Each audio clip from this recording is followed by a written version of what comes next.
Hola, yo soy Carlos Luna, soy profesor titular consulto de neumonología y soy consultor del servicio de neumonología del Hospital de Clínicas en Buenos Aires.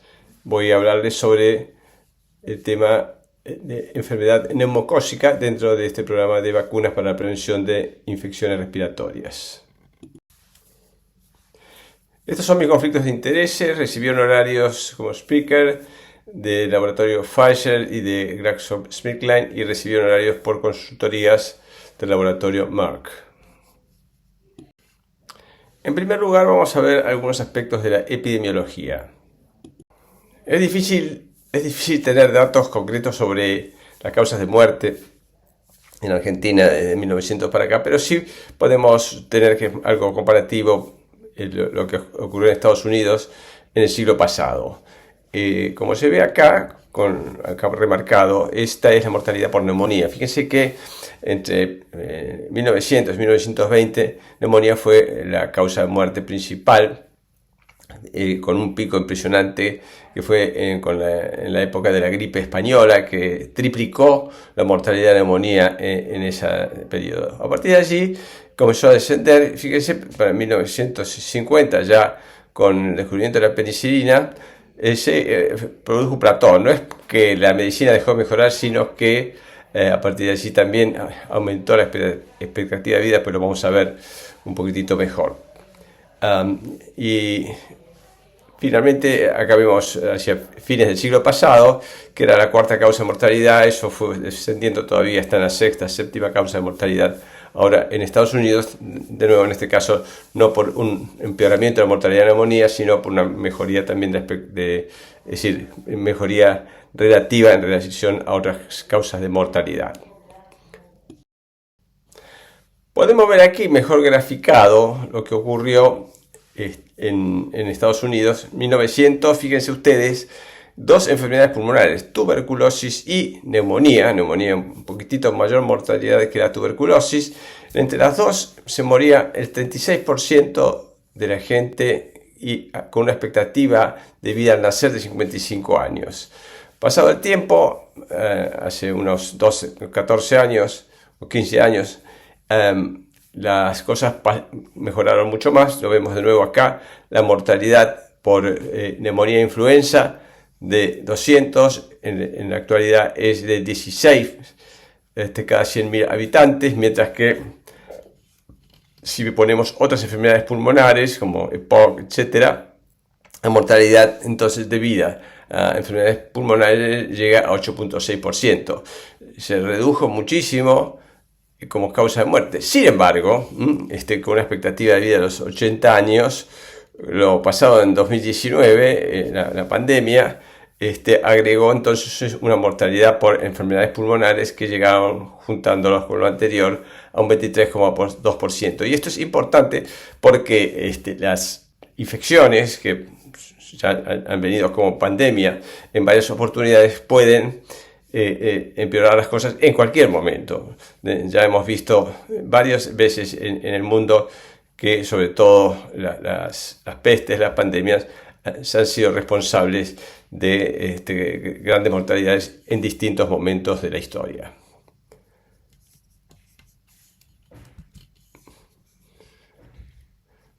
Bueno.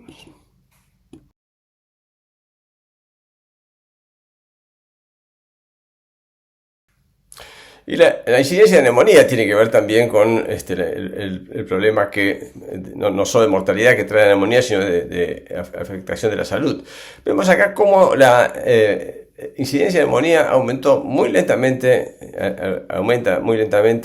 a partir de los 20 años hasta los 50 años. Pero a partir de allí, a los 60 años, más que duplica la mortalidad. A los 50 años, de 70, digamos, de 60 a 70 aumenta más, de 70 a 80 también más del doble, y lo mismo ocurre de 80 a 90. Es decir, que este problema, la fragilidad de las personas mayores, agrava mucho el problema de la mortalidad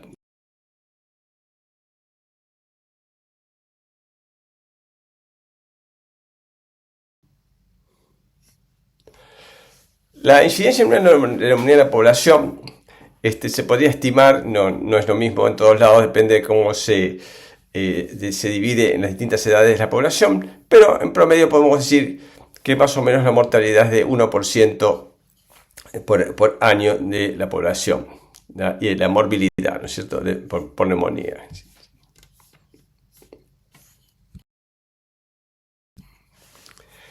Con respecto a la neumonía por neumococo es el sinónimo, digamos, de neumonía, que era el único patógeno. Entre 1917 y 1949, los trabajos que han podido ser buscados para encontrar la etiología de la neumonía, el 88,8% de las neumonías era debida a neumococo. Entre 1950 y 1980, revisando los trabajos también que sirvieron como para determinar la etiología, ya más de la mitad eran debidas al neumococo, pero había otras causas ya reconocidas como de causa de la neumonía. En los 20 años, desde 1981 hasta 2000, esta etiología se mostró en el 19% de los casos y descendió a un poco más del 10% desde el año 2001 hasta acá.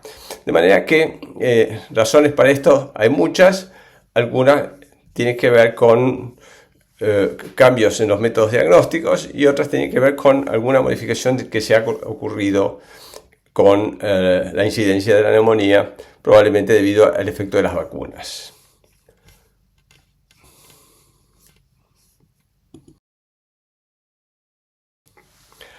Con respecto a la etiología de la neumonía, fíjense que,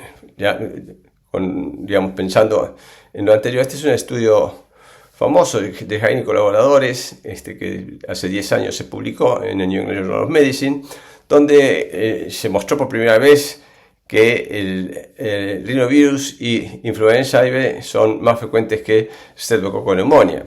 Y se puede ver que además de esto, se puede ver que el patógeno se encontró en este estudio, que usó métodos moleculares y otros métodos para el diagnóstico, curiosamente, solo en el 38%, que los virus solos representaron el 23% de los hallazgos, las bacterias solas el 11%, y neumococo en sí se presentó como patógeno en el 5% de los casos, en algunos casos como coinfección, como se ve acá en esta figura, y en otros casos, la mayoría, como único patógeno aislado. Y esto, bueno, en Estados Unidos, donde existe una vacunación, como vamos a ver más tarde, bastante buena para neumococo. Sin embargo, la etiología en adultos internados por neumonía en un estudio en Bergen, en Noruega, vemos que en este caso no son dos virus los primeros, sino que el más común es Haemophilus influenza. En segundo lugar, el virus de COVID. Fíjense que esto es un trabajo publicado en el año 24, recientemente, y recién en este caso, en tercer lugar, Streptococcus pneumoniae. De manera que esto es un fenómeno que ya está reconocido por muchos autores. Nosotros, en un estudio que realizamos ya hace unos cuantos años, hace unos más de 20 años, que publicamos en Chest, hicimos el estudio durante un año calendario, donde se evaluaron todos los pacientes que por neumonía se consultaron, y generalmente ya venían en muchos casos para internación con el Hospital de Clínicas, en los cuales se identificaron 167 patógenos en 144 casos, en el 42% de los pacientes. Sin usar antígeno urinario, que no disponíamos, pero sí disponíamos de serología, disponíamos del resto de los métodos bacteriológicos. Los patógenos más frecuentes fueron el Streptococcus pneumoniae, que se observado en 35 casos, que representaban el 24% de los 144, pero el 10% de los 342 pacientes. Y otros patógenos, tanto bacterias especiales como Mycoplasma o Chlamydophila pneumonia, otras bacterias comunes y también los virus, por lo menos influenza, adenovirus fueron comunes. Entonces, nosotros lo que hicimos a posteriori, a raíz de que teníamos estudios realizados con antígeno urinario unos años atrás, hicimos una actualización de esto, y cuando vimos los resultados, hicimos después un estudio controlando los casos de un momento y otro, y observamos una disminución de riesgo relativo de neumonía neumocócica durante un poquito más de una década, en un caso estudiando con una metodología de caso control anidado. ¿Qué es lo que hicimos? Teníamos en el año 2001 a 2003 300 pacientes que habíamos hecho el antígeno urinario, y el antígeno urinario para neumococo entonces nos había dado, como se ve aquí abajo a la izquierda, en 81 casos, el 26,4% positivo para neumococo, y negativo entonces eran el 73,6% de los casos, 226 pacientes.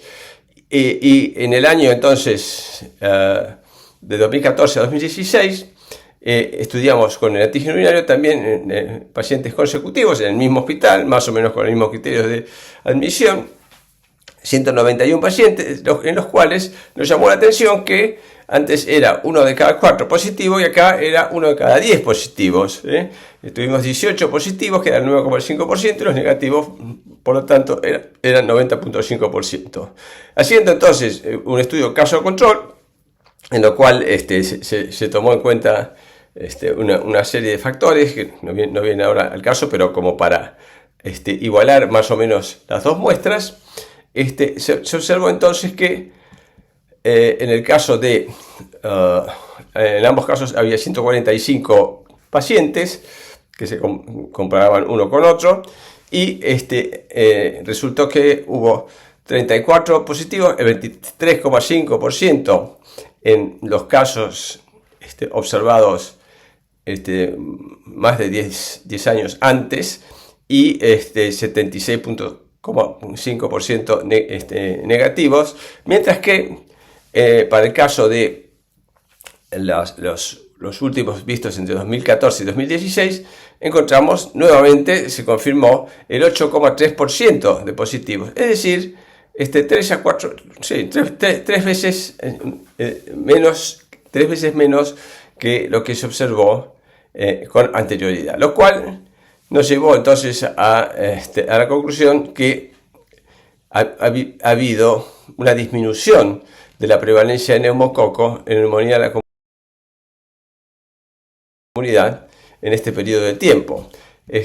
Comparando los dos grupos, además entonces de la diferencia entre un periodo y otro de la presencia de neumococo, había también diferencias en la positividad de hemocultivos, en la positividad del esputo, en admisión a la sala general y también el número de pacientes ambulatorios. Esto es del grupo general.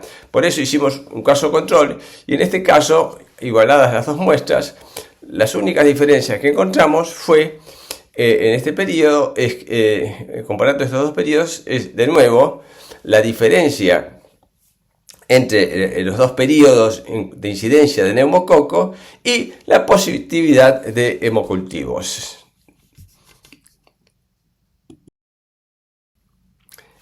Esta comparación de 2001 a 2003 versus 2014 a 2016 demostró que el riesgo relativo de etiología neumocóxica, según la positividad del antígeno urinario, se redujo en este lapso. La frecuencia de neumococo como causa de neumonía en la comunidad se redujo en un 66% en comparación con la cohorte de control, 23,4%, 8,3%, con una P menor de 0.001, sin cambios en la frecuencia de la forma bacteriémica. La introducción de la vacuna neumocócica 13 valente, que ya se administraba en Argentina desde el principio de la década pasada, podría explicar una disminución, ya sea por vacunación o porque ya veremos después el tema de inmunidad de rebaño en la comunidad, lo cual solo podría confirmarse por estudios que demuestren una reducción de los serotipos representados por la vacuna. Carga de enfermedad en el adulto con enfermedad pulmonar crónica.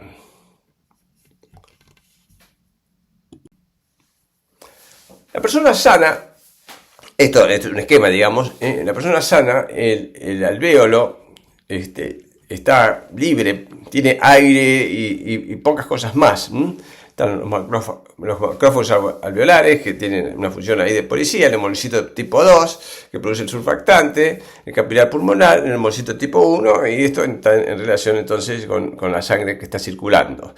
Mientras que en el paciente que tiene enfermedad pulmonar obstructiva crónica, entonces, la cosa es distinta. Hay mucha más actividad, hay gran cantidad de macrófagos alveolares porque hay gran cantidad de patógenos, bacterias, virus, incluso hongos, y además la estructura está alterada, la relación ventilación-perfusión no funciona como se debe, el surfactante es escaso, el monocito tipo 1 y el monocito tipo 2 están enfermos.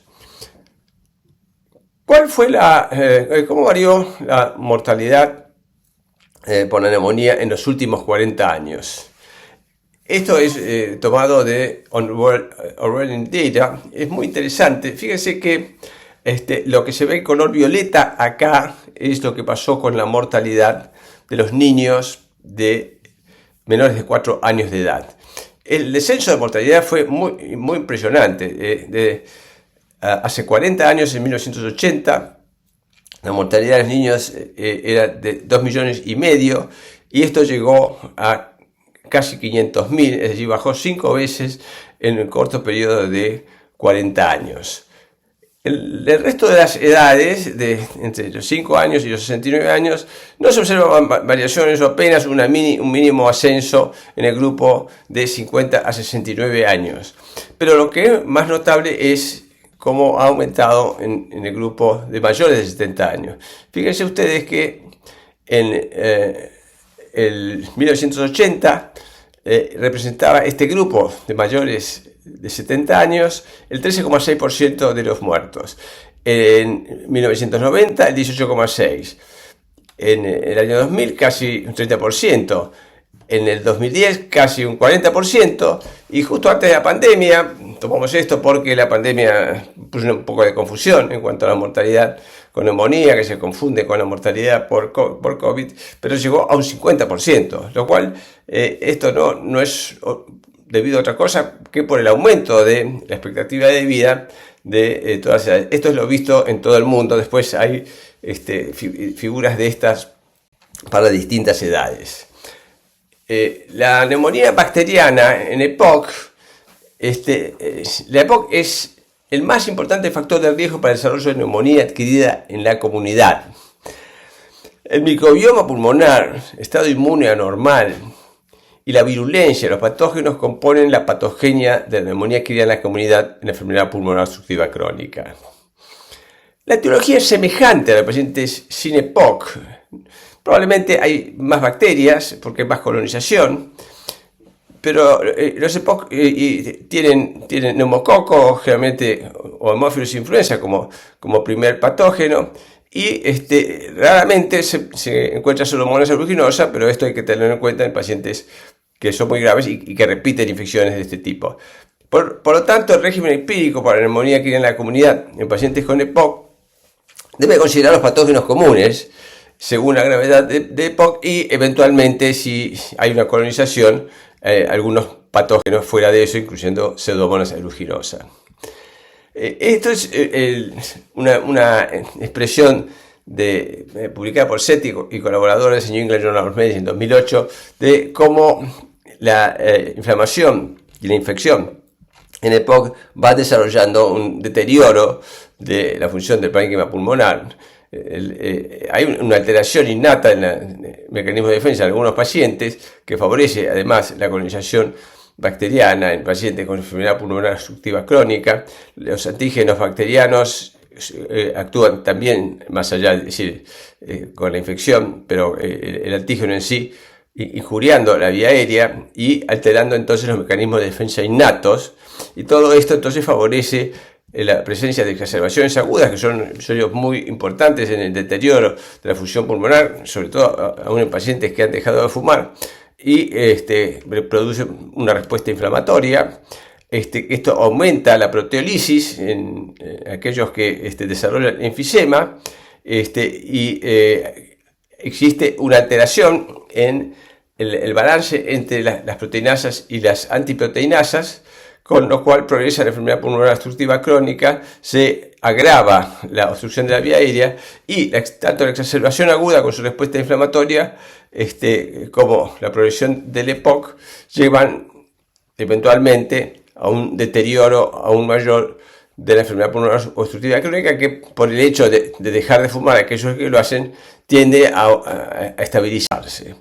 La vacuna entonces puede actuar previniendo esto, tanto en los niños con enfermedades respiratorias, evitándola entonces con la vacuna, disminuyendo la colonización microbiana y reduciendo también la frecuencia de exacerbaciones agudas, que son todos episodios desgraciados en pacientes con enfermedad pulmonar obstructiva crónica. Y el otro aspecto que también tiene que ver con la neumonía, y allí está el neumococo también, que es uno de los patógenos también principales, patógeno bacteriano importante en pacientes con EPOC. La diferencia entonces en la incidencia de neumonía en distintos grupos etarios, si el paciente tiene EPOC o no tiene EPOC. Así vemos que comparando los pacientes mayores de 40 años, digamos de 40 años hasta las edades más altas de la vida, es decir, todos juntos, comparando hombres y mujeres, comparando pacientes que tienen de 40 a 64 años y comparando pacientes que tienen mayores de 65 años. Y los menores de 64, bueno, están mejor, los mayores de 65 están peor. Fíjese que estos pacientes tienen más neumonía. Estos son pacientes que no tienen EPOC. Y fíjese lo que pasa con los pacientes con EPOC del mismo grupo. Incrementan proporcionalmente la incidencia de neumonías. Tanto los hombres como las mujeres, los mayores de 40 años, que son todos los pacientes, los de un grupo más pequeño, entre 40 y 64 años, y aquellos que son solo mayores de 65, todos ellos aumentan más o menos lo mismo en referencia a los pacientes que no tienen EPOC. Tienen 17 a 19 veces más frecuente neumonía, y ahí nuevamente uno de los agentes principales bacterianos será el neumococo. Vamos a hablar ahora de los tipos de vacunas disponibles contra el neumococo. Veamos primero las vacunas que fueron incorporadas al calendario nacional en los últimos 20 años. La que tienen que ver con el riesgo de agravar la condición pulmonar.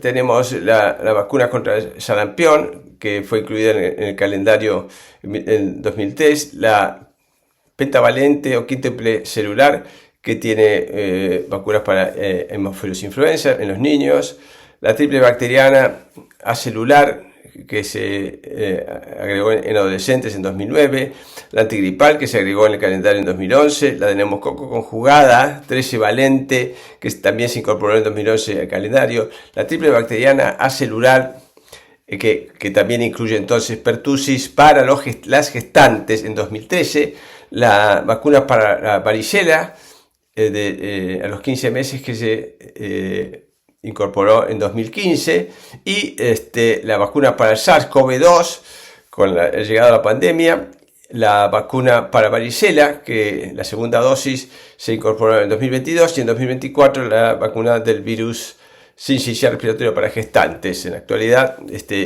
estas son las últimas vacunas que se incorporaron al calendario. Vamos a ver qué ha pasado, cómo se han ido incorporando las vacunas para el neumococo. La primera de todas fue en el año 2011, en el año 1911, que fue la polisacárida 14. Después tardó 72 años para aparecer la segunda vacuna polisacárida, que fue la 23 valente. ¿Por qué? Porque en el medio aparecieron la penicilina, los antibióticos, y parecía que no tenía mucho sentido estas vacunas. Bueno, después se descubrió que sí, y empezaron a aparecer las vacunas conjugadas.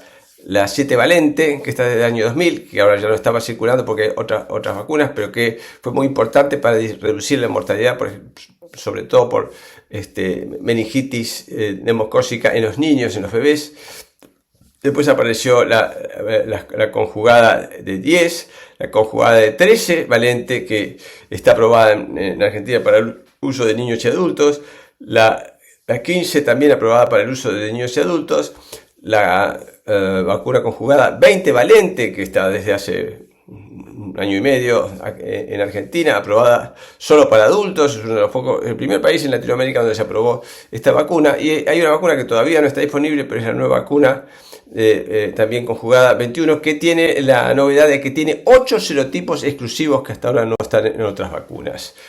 Con respecto a la eficacia y recomendaciones actuales de vacunación, con acento sobre la vacuna neumocócica, recordemos lo que ha sido el impacto de la 7 valente conjugada en la incidencia de enfermedad neumocócica invasiva por distintos serotipos. Fíjense que ahí vemos en rojo lo que pasó con la incidencia de infecciones en los niños que estaban vacunados con la vacuna conjugada 7 valente y cómo se redujo en una forma casi desapareció la infección para aquellos casos de neumococos que estaban presentes en la vacuna 7 valente. Esa vacuna hace muchos años, como dije, ya no está circulando. ¿Y cuál es el impacto que esto tuvo? La vacuna en los niños, la vacuna se aprobó antes en los niños que en los adultos.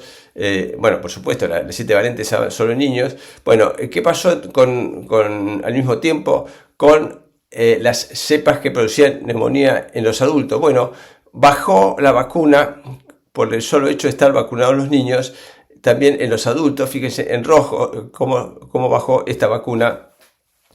Y no ocurrió con la que está ahí en azul, por ejemplo, que son las vacunas que no están presentes en la vacuna 7 valente conjugada. Esto es lo que se llama el efecto, el efecto de rebaño. ¿Qué ha ido ocurriendo tanto con la 7 valente como con la 13 valente?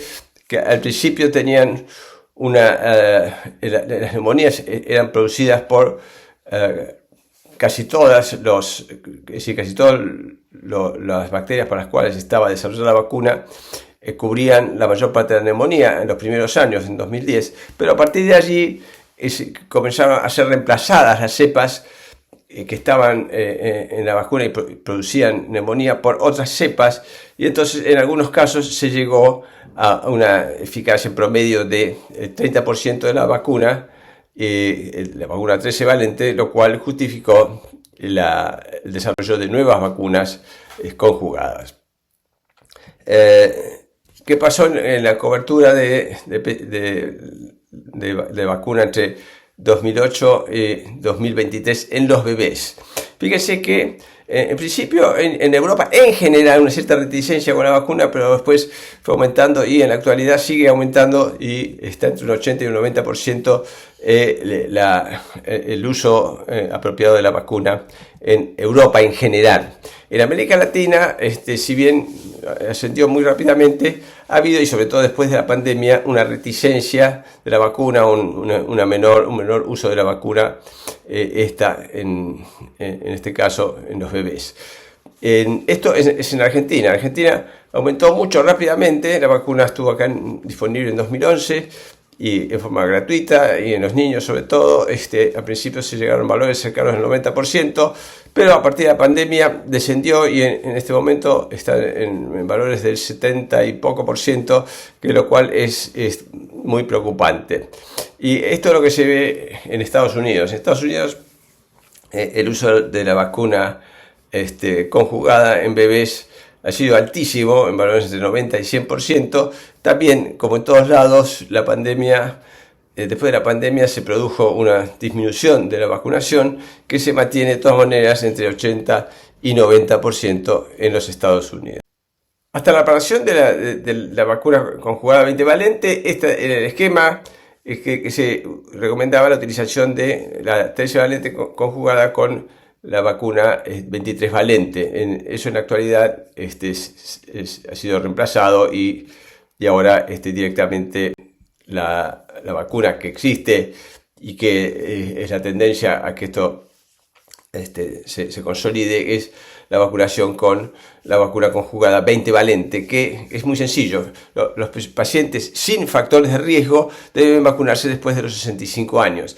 Aquellos que por algún motivo, sea por enfermedad, porque son fumadores, por estar en instituciones de cuidados crónicos, o porque tienen compromiso inmune, incluyendo la asplenia, o tienen una fístula cefalorraquídeo o implante coclear, entonces también pueden tener una indicación antes de los 65 años, y después una sola dosis de esta vacuna es la indicación de vacunación.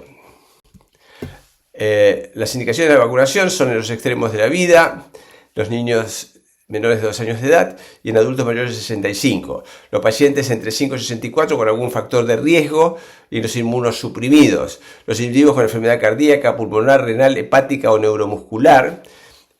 Las mujeres que están o planean embarazarse o están amamantando. Los pacientes con diabetes, insuficiencia renal o hepática o alcoholismo, los residentes en asilos de ancianos, los potenciales transmisores de bacterias en individuos con mayor riesgo y los aborígenes y personas privadas de la libertad. Esto es todo y gracias por su atención.